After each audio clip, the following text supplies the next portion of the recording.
abakunzi b'umupira w'amaguru muri iyi minsi bashishikajwe no kumva amakipe yabo, amakipe bafana, abakinnyi yaba yaraguze. Ubu ikigezweho nicyo bita transfer, igura ry'abakinnyi cyangwa ihinduranya ry'amakinnyi mu makipe.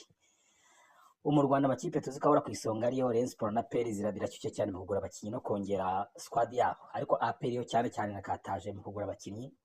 Rayon Sports yo bikaba bivugwa ariko akaba nta mukino umwe yiyongera mu ikipe yayo, bikaba byibazwa yagizagura dore ko kugura bikomeye amakinnyi yasigaye bahenze, aho umuyobozi wawe muri iyi minsi yatangaje ko bifuza nk'umukinnyi wa miliyoni 70 ariko bagasanga bafite miliyoni 20 gusa. Ibyo ariko ntibibuza ko habarimo n'abarusaramundu b'ibisambo bashaka kurira mu makipe no kwiyasahura, aho usanga bashaka kurusha mu ikipe umukinnyi wa miliyoni nka 30. Ibyo cyane no kuvuga muri Rayon Sports, aho baza bagahanyika Rayon Sports mu mukinnyi runaka ngo apolisi yamutwaye ngo APR yamutwaye ngo bagire vuba ngo bishyure $30 by'idolari, wareba umukinnyi ugasanga amaze imyaka 5 akina mu Rwanda, nta kipe yigeze akinamo yahesheje igikombe, nta nayo yigeze agera, ariko kumva barashaka guhanyika Rayon Sports umukinnyi ngo imugure ku mafaranga ahenze cyane.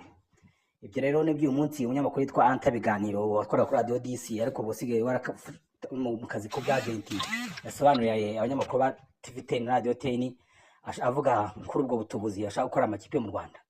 Akaba ari umukinnyi ashaka kuba bagurisha bavuga ngo agura miliyoni 20 kandi muri make agaciro kari nka miliyoni 8. Reka dukurikirane iyi ncamake z'ibyo yagiranye n'abanyamakuru ba TV10. Kugira abanyamahanga 10 ukamanuka mu cyiciro cya kabiri ntibirutwa no kuba ari gufata abana bo muri Rwamagana bikayonza ukabakirisha ukamanuka, nabo bamanuka kumanuka se ninde byananira.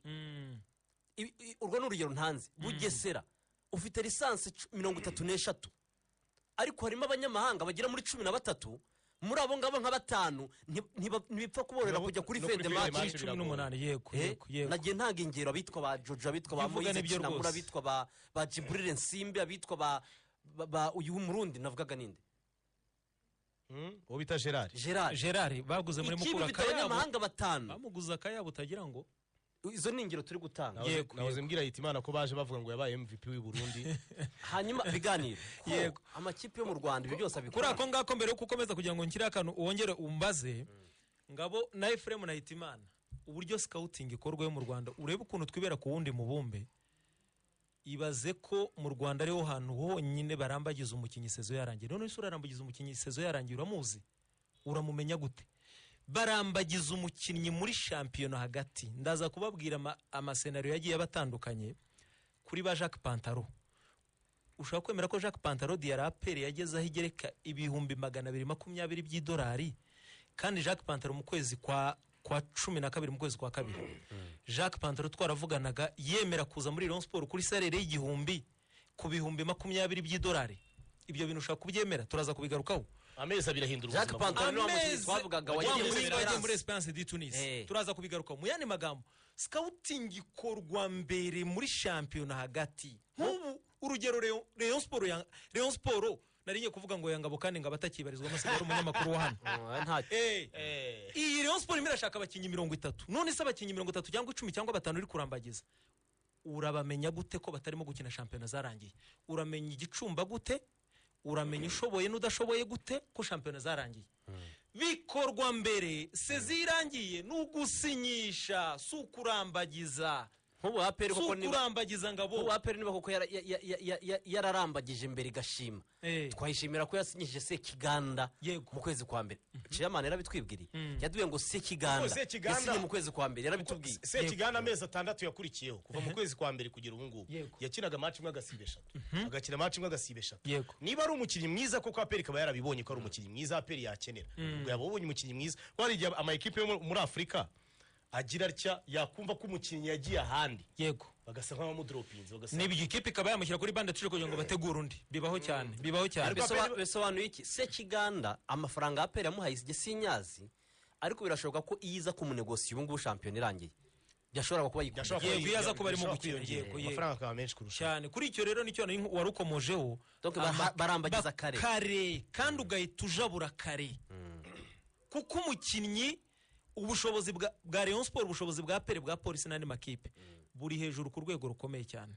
Ku rwego rukomeye ushaka kwemera ko usibye shampiyona z'Abarabu, usibye shampiyona ya Angola, usibye shampiyona ya Tanzania, usibye shampiyona ya South Africa urakoze cyane, usibye shampiyona ya Sudani kuri Al Hilal Omdurman na El Merreikh, ushobora kwemera ko izindi shampiyona zose ku butaka bwa Afurika shampiyona y'u Rwanda izize imbere ku bijyanye no guhemba kandi wabaza abakinnyi bakarira usibye izo ngubwe nta yindi no kuvuga ngo ni Misiri, Tunisia, yego, Maroc, Algeria, Libya, Mauritania reka tuyihorere ntirimo yikuremo kongeraho South Africa, yego, kongeraho Tanzania, yego, kongeraho Angola, yego, ni shampiyona 8. ni shampiyona 8.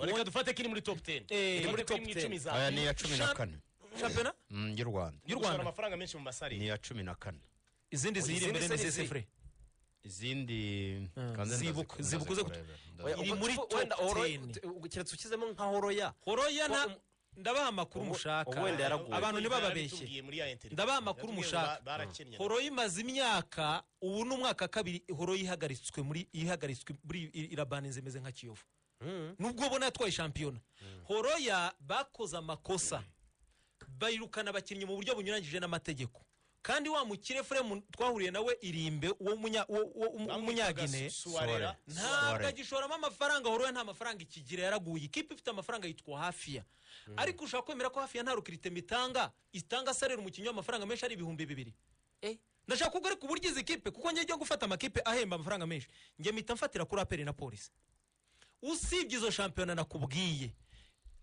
shampiyona y'u Rwanda izi imbere ubwo shampiyona y'u Rwanda uzi ibihugu izi imbere shampiyona yamara umukinnyi uhembwa amafaranga menshi ngiye kubabwira kugira ngo aho nahantu wageze nageze bahuko tubwiza na Minayete n'umuhamya bigarutseho shampiyona ya Mali ikipe zihemba zifite kontra z'abakinnyi ni Stade Marie do Bamako yatwaye shampiyona ne saison yari iri mu matsinda umwaka ushize Confederation ni Joliba yabaye ya kabiri muri saison umwaka ushize yatwaye shampiyona nayo makipe ahora mu matsinda andi makipe yose abakinnyi bakora nk'abamateri nta kontra bagira bakinira kuri lisansi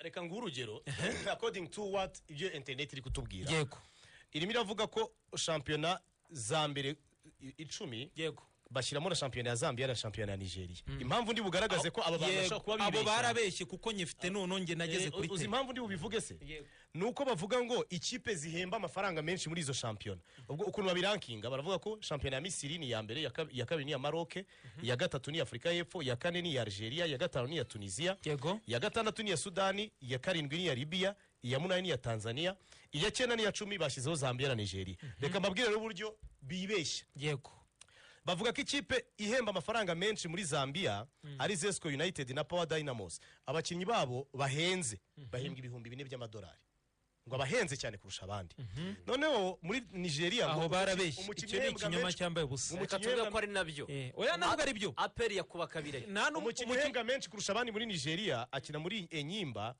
ahembwa ibihumbi 3 by'amadolari ubwo urumva ko twebwe hano arega na zareyo zegereye none se ntabwo wumva ko itima ntabwo wumva ko APR utwara uduhinja kuri APR polisi ntiyarenza ayo ngayo se mu yandi magambo ngiye kubaha ibihugu murumirwa Stade ikipe umukinnyi wa mbere ngo amafaranga menshi muri Mali n'umukinnyi bita Abdoulaye Mariko niyo wabaye meilleur joueur wa championnat ya Mali yambara nimero 4 akina muri Joliba yarari mu matsinda uwo mukinnyi nashaka kumuzana muri Rayon Sport igira retard ngenda bifite message hano n'abayobozi ba Rayon nabahamya Abdoulaye Mariko twari twumvikanye nawe kuza muri Rayon Sport salary y'amadolari 800 rokritema y'ibihumbi 13 by'amadolari Abdoulaye Mariko yari yemeye ayahembwa amadolari 600 muri Joliba ifre niwe mukinnyi w'amwe amafaranga menshi Sadio Kanute wa Simba akina muri Stade Marie do Bamako yatwaye igikombe cya shampiyona nyuma yo kuva muri Jessica Bill muri Algeria bamwirukanye Sadio Kanute ahembwa amadolari 500 yaje kugira ngo yongere aranse kariyeri wari muri Stade Marie do Bamako afata amadolari 500 shampiyona Cote d'Ivoire iririmbwa ubone kuba amashampiyona ajya mu matsinda ahora mu matsinda umukinnyi uhembwa menshi muri shampiyona ya Cote d'Ivoire yitwa Diarra Suba ni kapiteni wa Seki Mimosa nari namutanze no muri APR nari namudepoje muri APR ariko baza kuba mu kibazo cya retard Diarra Suba ahembwa amadolari 800 ni miliyoni 1 n'amanyarwanda niwe muhembwa amafaranga menshi Diarra Suba ni kapiteni wa Seki Mimosa izi za Jarafu zumenya nta kintu kibamo nibagira umuntu ubabeye n'abana babahembwa shampiyona ya Gabo igikombe gitwaye na Manga Sport umukinnyi uhembwa amafaranga menshi ni miliyoni y'amafaranga y'u Rwanda niwe mukinnyi uhembwa amafaranga menshi muri shampiyona ya Gabo ni uhembwa menshi ni nayo Ricky Martel akina mu wehoze muri AS Kigali arongo Mbariki Martin ariko nta kintu aba ari kuri bande touche niyo yibereyemo. Ubwo izi champion ya Burkina Faso iyi mubona yavuyemo Dao Memeri, uyu nguyu waje muri APR. Dao Memeri yahembwaga amadolari 600, niwe meri juri wa champion ya Burkina Faso. Aje mu Rwanda guhembwa ibihumbi hagati ya 6 na 7 8. 600 za Bugesera zirahimba. 600 za Bugesera zirahimba tima. Ndikuvuga ngo Jacques Pantarodi yaramutanga muri APR. Namutanze muri APR mu kwezi kwa kabiri. Namutanze muri APR mu kwezi kwa kabiri. Ariko nari nabanje kumupropose Rayon Sport. Urumva ngera buryo nde umukinyi nkabona biraho nyine nkavuga ntubiraho. Hari uburyo mba nimagina ko umuntu wagakinye muri APR kubera amafaranga APR ihemba ari umukinyi wo kurundi rwego. Yemeraga amadolari, ubusa bw'amadolari, yemeraga amadolari salary y'amadolari 300 700. Yarabyemeraga tuganira nawe ambwira ngo ntacyo bitwaye, ariko aho ngaho birahinduka. Ndabaza none se nyine kuki bigenda gutyo? Bigenda gute kugira ngo umuntu wahembwaga amadolari 500 wasabaga recruitment y'ibihumbi 8 cyangwa 10 ahita kubwira ngo na amadolari 5,000 ndasaba recruitment y'ibihumbi 100? Simwebwe mu bikora. Uzi ikintu kibaye hagati aho, uzi ku munota wanyuma ikintu kibaye nukuvuga ngo kuri aba bakinnyi beza bafite tala, kubera ko mujya ku isoko mutinze. Simba ihugutse ivuye mu matsinda, Yanga ihugutse ivuyeyo, Azamu yamaze kumena hanze kontineri igiye kwinjiza indi kontineri, kumeza abona offer 20 zije cyarimo. Icyo gihe cyakora niki ahita atangira ni nka kwa kundi muri Caguwa Nyabugogo zamani tukijya muri Caguwa ushaka imyenda n'inkweto, hari uburyo umuntu yazamuraga umwenda cyangwa inkweto akavuga ngo ngufite ngo 10, uri hari agahita avuga ngo natanga 11, uri hari agahita avuga ngo natanga 15, undi agahita avuga ngo natanga 20, kandi umuntu yahereye kuri 5 cyangwa bingahe. Mu nsengero byajyaga bibaho ngo igiciro cya mbere ku Mana. Urakoze cyane. Ntabwo kandi n'ubwa mbere byajyaga bibaho, umuntu akazana nk'igitebo cyuzuye wenda nk'imyumbati, akaza akavuga ati wenda igiciro cya mbere ku Mana, umwaka atangira kuri 1000, hakaba rubiguze wenda 5,000, bagenda bazamura gutyo. Yego ukagicyura nyine igitebo kikaba kivuye ku Mana. Urwo rusengero wasengeyemo Zengero ntabwo muzizi. Utararenga kuri Memeri Dao, yego byagenze bite? Kwari bivugwa yasinyiye Singida Aperi, yego uramuzi. Burkina Faso nabonye n'amakomantere avuga ko ngo umukino ugiye kujya hanze ngo ariko ibyo ngibyo ni bimwe mu byo Anta yavuganye n'abanyamakuru ba Radio DC na TV10 mu kiganiro 10 Sports. Ahanga rwose mumva namwe ukuntu abatubuziye barusara mu nduru bashaka kuronkera mu kugura abakinyi mwigura n'igurishwa biba amakipe rero turasaba ko yaba amaso kuko abatubuzi barakaniye bacanye ku maso barashaka kubiba. Barebe rwose abaza amakipe turabiginga tubasaba ko bakomeza gushishoza kugira ngo batabatuburira. Kwanza mugiye byiza.